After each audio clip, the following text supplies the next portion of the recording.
Coach, so when you talk about your playing career and then venturing off into the coaching world, for me, I was extremely lucky. I was able to get to the championship my rookie year and win it all my rookie year. For you, the wait was 46 years in the NFL.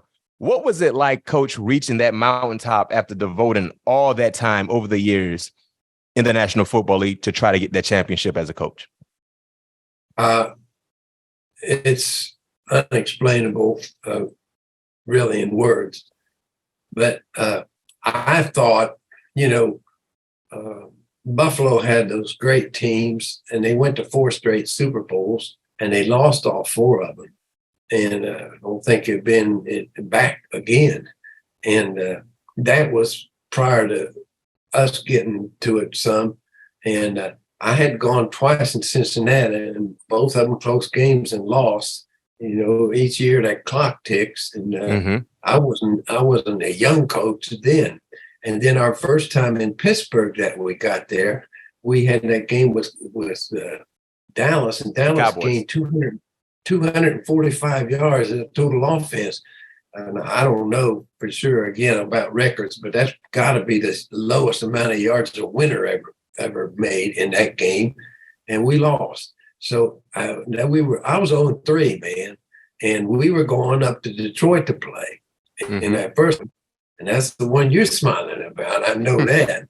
But I'm all this time is starting to look to me, because I was not a young coach even then. Yep. It looks like I'm going to be one of those guys that gets there every now and then, but have lucky enough to have a long coaching career, but never win a Super Bowl.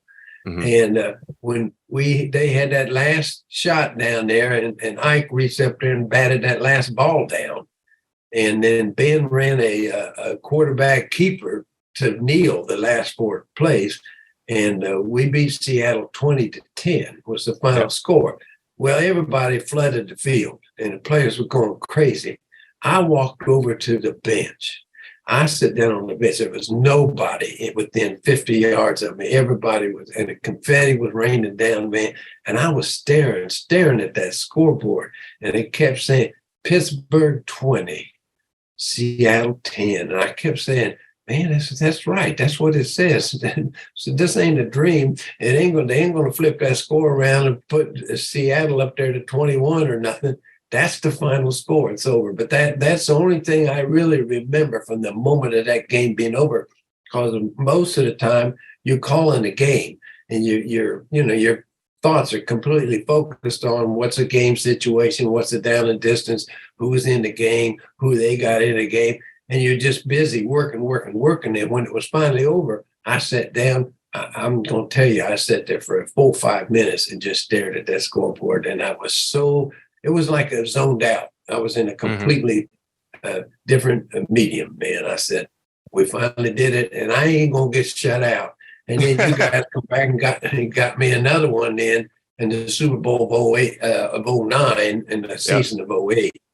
And that's what the team the defense that my book's about is coming out, because that 08 defense, man, they put out some numbers ain't nobody going to come up with again, I don't think.